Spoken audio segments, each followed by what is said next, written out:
जी नमस्कार साथियों, कैसे हैं आप सभी लोग? उम्मीद करते हैं आप सभी लोग ठीक होंगे और आपकी पढ़ाई ठीक ढंग से चल रही होगी।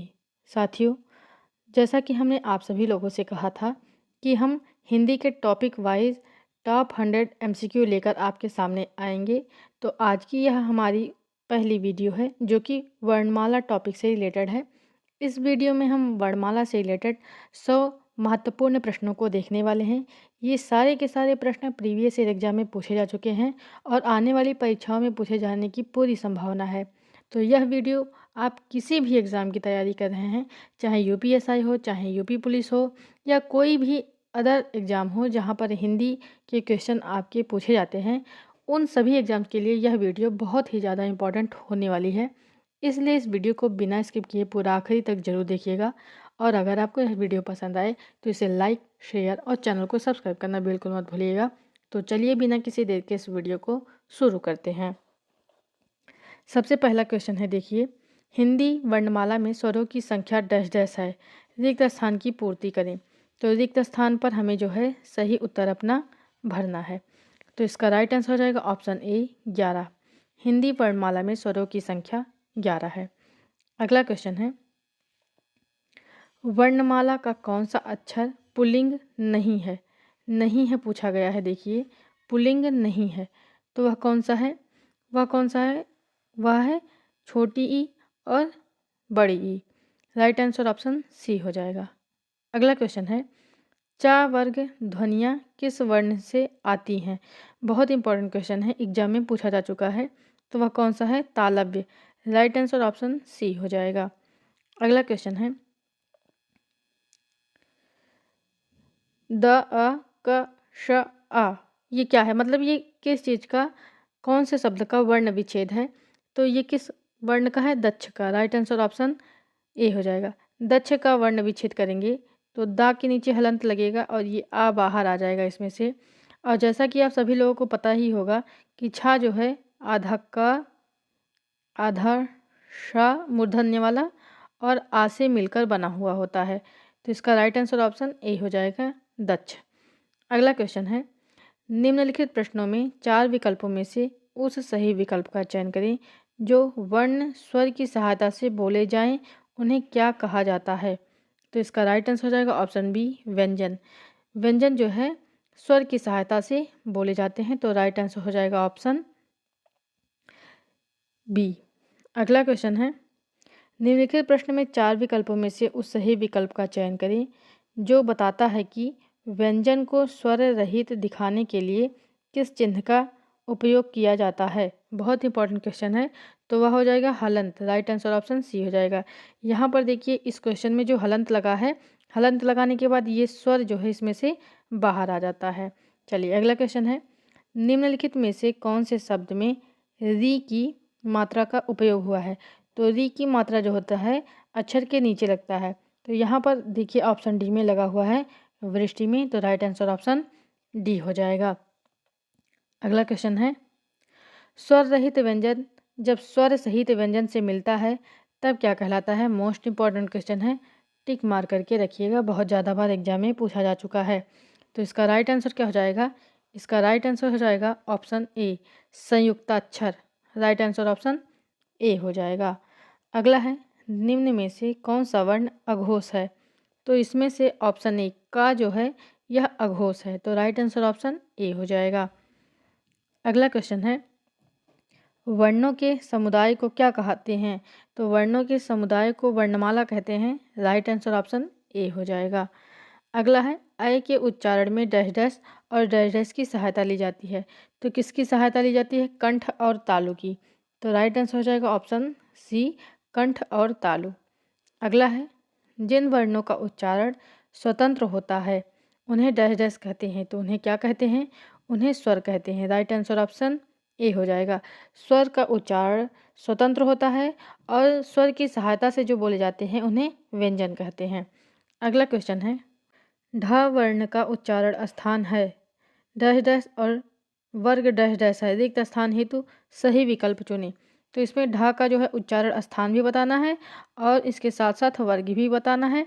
तो इसका राइट आंसर क्या हो जाएगा? ऑप्शन बी, टा वर्ग चौथा स्थान।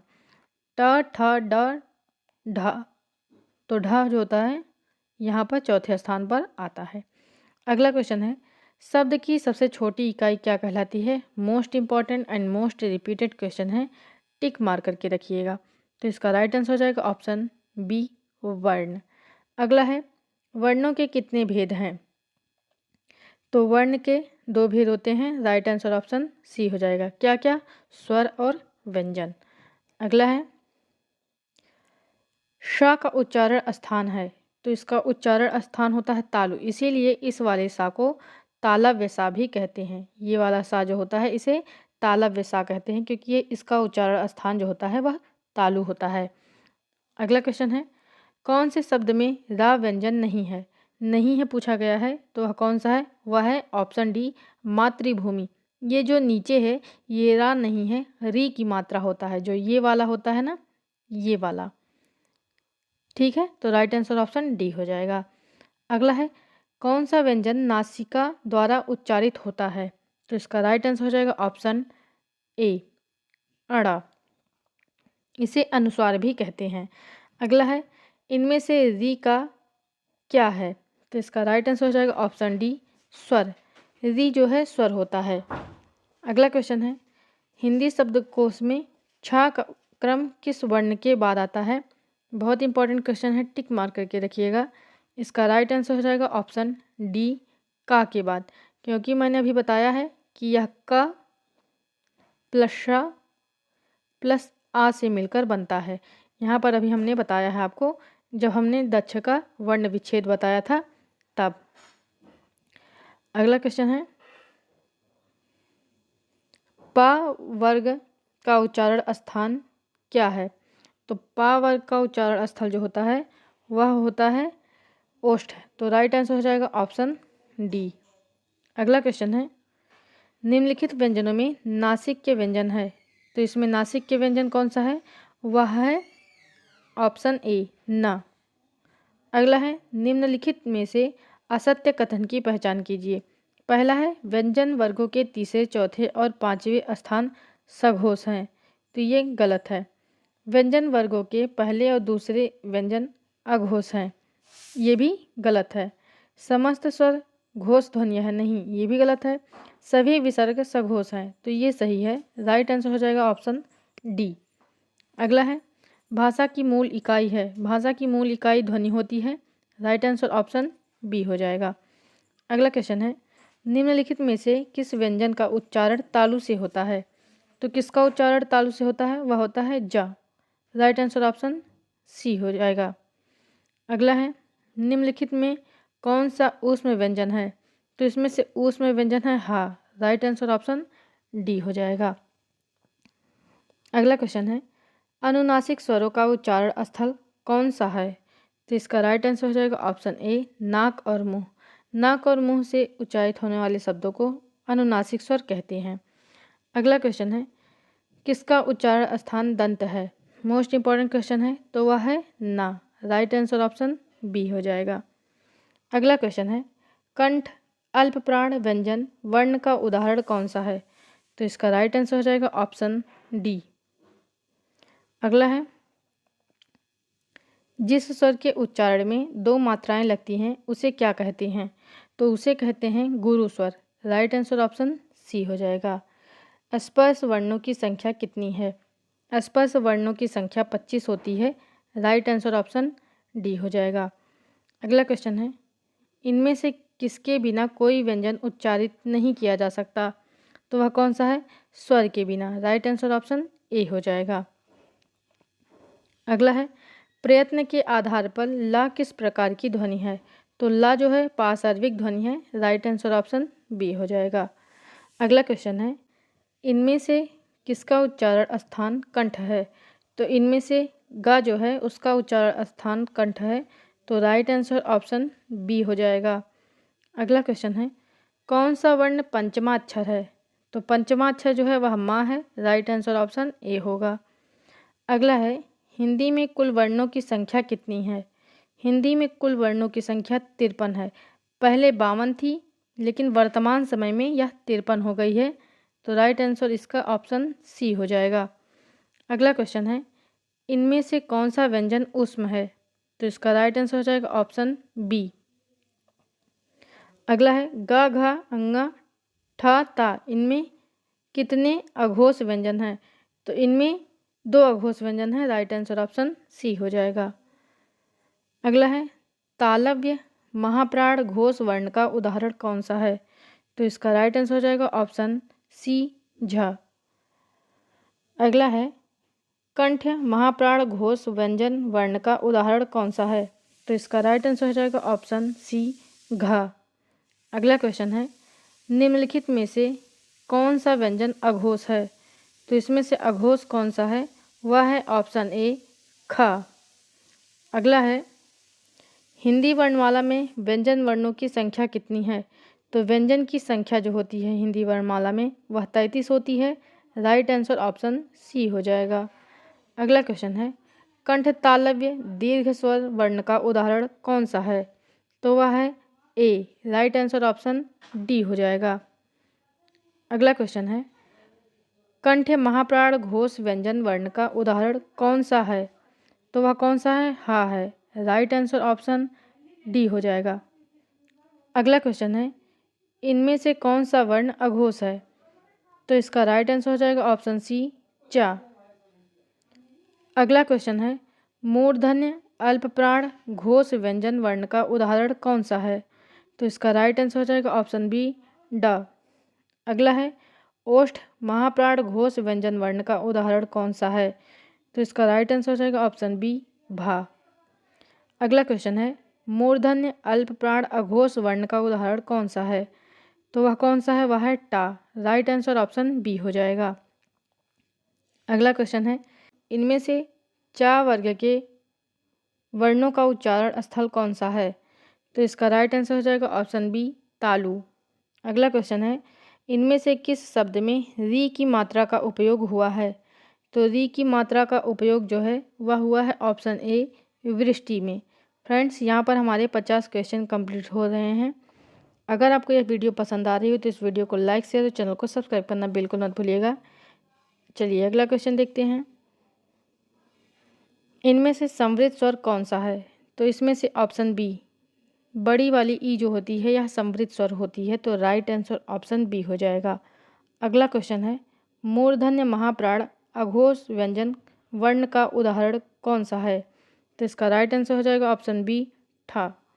अगला है तालव्य महाप्राण अघोष व्यंजन वर्ण का उदाहरण कौन सा है? तो इसका राइट आंसर हो जाएगा ऑप्शन बी, छा। अगला क्वेश्चन है कंठोष्ठ दीर्घ स्वर वर्ण का उदाहरण कौन सा है? तो इसका राइट आंसर हो जाएगा ऑप्शन बी, औ। अगला है जो ध्वनियाँ न स्वर हैं न व्यंजन उन्हें क्या कहते हैं? तो उन्हें कहते हैं अयोगवाह। राइट आंसर ऑप्शन डी हो जाएगा। अयोगवाह की संख्या जो होती है 2 होती है। कौन कौन सी? अंग होती है और आहा, ये 2 होते हैं। अगला है श का उच्चारण स्थान इनमें से कौन सा है? तो यह है तालु। राइट आंसर ऑप्शन डी हो जाएगा। अगला है इनमें से किन वर्णों को व्यंजन कहा जाता है? तो वह है जिनका उच्चारण स्वरों के वर्णों की सहायता से किया जा सके। राइट आंसर ऑप्शन ए हो जाएगा। अगला है कंठ अल्पप्राण व्यंजन वर्ण का उदाहरण कौन सा है? तो कौन सा है? ऑप्शन ए, गा है। अगला क्वेश्चन है या, रा, ला, वा किस वर्ग के व्यंजन है? बहुत इंपॉर्टेंट क्वेश्चन है। तो यह है अंतस्थ व्यंजन। राइट आंसर ऑप्शन ए हो जाएगा। अगला है दंत, यहाँ पर कुछ टाइपिंग मिस्टेक दी गई है, देखिए। महाप्राण घोष व्यंजन वर्ण का उदाहरण कौन सा है? तो इसका राइट आंसर हो जाएगा ऑप्शन बी, धा। यहाँ पर थोड़ा सा कुछ लिखा हुआ है, ठीक से नहीं समझ में आ रहा है क्या लिखा हुआ है। इनमें से तालव्य व्यंजन का उदाहरण कौन सा है? तो वह कौन सा है? वह है ऑप्शन डी, च, छ, ज और झा। अगला है दंत्य वत्तर्य अल्पप्राण अघोष वर्ण का उदाहरण कौन सा है? ये वत्सर्य होना चाहिए यहाँ। तो राइट आंसर हो जाएगा ऑप्शन डी, ता। यही शायद यहाँ भी लिखा था वत्सर्य, लेकिन ठीक से टाइपिंग मिस्टेक हो गई यहाँ पर, पता नहीं चल रहा है। अगला है ग, ज, छ, च और टा, इनमें तालव्य महाप्राण घोष वर्ण कितने हैं? तो इसका राइट आंसर हो जाएगा ऑप्शन ए 0। अगला क्वेश्चन है, मूर्धन्य ह्रस्व स्वर का उदाहरण कौन सा है? तो वह कौन सा है? वह है री। राइट आंसर ऑप्शन ए हो जाएगा। अगला क्वेश्चन है, मूर्धन्य अल्प प्राण अघोष व्यंजन वर्ण का उदाहरण कौन सा है? तो वह है टा। राइट आंसर ऑप्शन सी हो जाएगा। अगला है, श ध्वनि का उच्चारण स्थान इनमें से कौन सा है? ये क्वेश्चन कई बार रिपीट हो गया। यह है तालव्य। राइट आंसर ऑप्शन डी हो जाएगा। अगला क्वेश्चन है, इनमें से किस वर्ण वर्ग का उच्चारण स्थान कंठ तालु है? तो वह कौन सा है? ऑप्शन बी अय। अगला है, इनमें से कौन सा व्यंजन दंत्य ध्वनि है? तो इसमें से कौन सा है? वह है ता। राइट आंसर ऑप्शन बी हो जाएगा। अगला क्वेश्चन है, ता वर्ग में किस प्रकार के व्यंजन हैं? तो किस प्रकार के हैं? मूर्धन्य हैं। राइट आंसर ऑप्शन सी हो जाएगा। अगला क्वेश्चन है, कौन सा वर्ण उच्चारण की दृष्टि से दंत्य नहीं है? नहीं है पूछा गया है, तो वह है सी टा। राइट आंसर ऑप्शन सी हो जाएगा। अगला क्वेश्चन है, का वर्ग में घोष व्यंजन वर्ण कितने हैं? तो इसका राइट आंसर हो जाएगा ऑप्शन बी 3। अगला है, संयुक्त व्यंजन का उदाहरण कौन सा है? तो वह कौन सा है? ज्या है। राइट आंसर ऑप्शन डी हो जाएगा। अगला क्वेश्चन है, मूर्धन्य अल्प प्राण व्यंजन कौन सा है? तो वह है डा। राइट आंसर ऑप्शन बी हो जाएगा। अगला है, इनमें से किसका उच्चारण स्थान ओष्ठ है? तो वह है पा का। राइट आंसर ऑप्शन डी हो जाएगा। अगला है, छा वर्ण किसके योग से बना है? तो छा वर्ण जो है यह बना है option C. Right answer option C हो जाएगा। अगला है, छ ध्वनि का उच्चारण स्थान कौन सा होगा? तो वह कौन सा होगा? तालव्य होगा। राइट आंसर ऑप्शन बी हो जाएगा। अगला क्वेश्चन है, निम्नलिखित प्रश्नों में 4 विकल्पों में से उस विकल्प को चुनिए जो सही पूर्ण रूपेण वर्ण विच्छेद वाला है। तो यहाँ पर कृपण का वर्ण विच्छेद पूछ रहा है, तो इसका राइट आंसर हो जाएगा ऑप्शन डी ये वाला। ठीक है। अगला क्वेश्चन है, ओष्ठ दीर्घ स्वर का उदाहरण कौन सा है? तो इसका राइट आंसर हो जाएगा ऑप्शन डी ऊ। अगला क्वेश्चन है, ओष्ठ अल्प प्राण घोष वर्ण का उदाहरण कौन सा है? तो वह कौन सा है? ऑप्शन बी बा। कौन सा तालव्य वर्ण नहीं है? नहीं है पूछा गया है, तो कौन होगा? ऑप्शन डी सा। अगला क्वेश्चन है, चा वर्ग में महाप्राण व्यंजन वर्ण कितने हैं? तो इसका राइट आंसर हो जाएगा ऑप्शन ए 2। इनमें से कौन सा वर्ण अघोष महाप्राण है? तो इसका राइट आंसर हो जाएगा ऑप्शन डी खा। अगला क्वेश्चन है, ढा वर्ण का उच्चारण स्थान है डैश डैश और वर्ग है। तो इसका राइट आंसर हो जाएगा ऑप्शन ए टा वर्ग और चौथा स्थान। अगला क्वेश्चन है, लिपि चिन्हों के क्रमबद्ध समूह को क्या कहते हैं? तो उसे कहते हैं वर्णमाला। राइट आंसर ऑप्शन बी हो जाएगा। अगला क्वेश्चन है, हिंदी भाषा में ह्रस्व स्वरों की संख्या कितनी है? तो कितनी होती है? 4 होती है। राइट आंसर ऑप्शन डी हो जाएगा। अगला क्वेश्चन है, ऐसी कौन सी 2 मात्राएं हैं जिनका प्रयोग तो किया जाता है किंतु उनका समावेश स्वर में नहीं किया जाता? तो ये क्वेश्चन रिपीट हो गया है। वह है अंग और आह, अनुस्वार और विसर्ग। अगला क्वेश्चन है, उच्चारण की दृष्टि से संबल ध्वनियों का कौन सा वर्गीकरण है? तो इसका राइट आंसर हो जाएगा ऑप्शन डी संपृथक ध्वनियाँ। अगला क्वेश्चन है, जिस स्वर के उच्चारण में दीर्घ स्वर से भी अधिक समय लगता है तो उसे कहते हैं प्लुत स्वर। राइट आंसर ऑप्शन बी हो जाएगा, प्लुत स्वर। अगला क्वेश्चन है, हिंदी शब्दकोश में का के बाद कौन सा व्यंजन दिखाई देता है? तो कौन सा दिखाई देता है? छा से क्षत्रिय वाला छा दिखाई देता है। राइट आंसर ऑप्शन बी हो जाएगा। भाषा की सार्थक लघुत्तम इकाई किसे माना जाता है? यहाँ पर सार्थक पूछा गया है। सार्थक लघुत्तम इकाई जो है शब्द होती है। राइट आंसर ऑप्शन बी हो जाएगा। अगला क्वेश्चन है, निम्न में दंत्य वर्ण कौन सा है? तो इसमें से दंत्य वर्ण जो है वह सा है। राइट आंसर ऑप्शन बी हो जाएगा। निम्न में अनुनासिक वर्ण कौन सा है? तो इसका राइट आंसर हो जाएगा ऑप्शन बी मा। अगला क्वेश्चन है, निम्न में कौन सा वर्ण घोष है?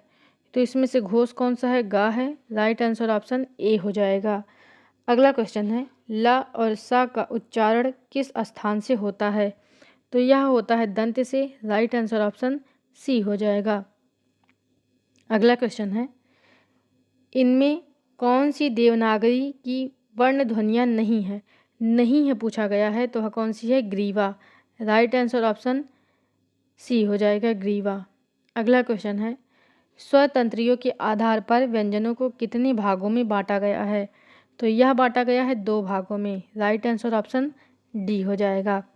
अगला है, प्रत्येक शब्द की वर्तनी के सभी वर्णों को उसी क्रम में अलग अलग दिखाना क्या कहलाता है? तो उसे कहते हैं वर्ण विच्छेद। राइट आंसर ऑप्शन ए हो जाएगा। अगला क्वेश्चन है, स्वरों का उच्चारण तो अनुनासिक की सहायता से होता है। गलत है ये। बिना किसी की सहायता से होता है, ये सही है। स्वर जो होते हैं बिना किसी के सहायता के बोले जाते हैं और व्यंजन जो होते हैं वह स्वर की सहायता से बोले जाते हैं।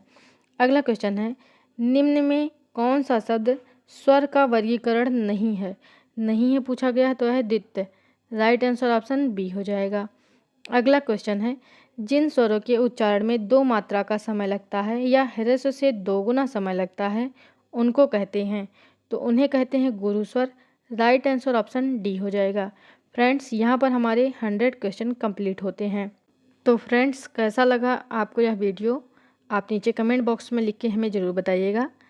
अगर आपको यह वीडियो पसंद आया तो इस वीडियो को लाइक कीजिएगा, अपने दोस्तों के साथ शेयर कीजिएगा और चैनल को सब्सक्राइब करके नोटिफिकेशन बेल को ज़रूर प्रेस कर दीजिएगा ताकि आपको आने वाली वीडियो की नोटिफिकेशन मिलती रहे।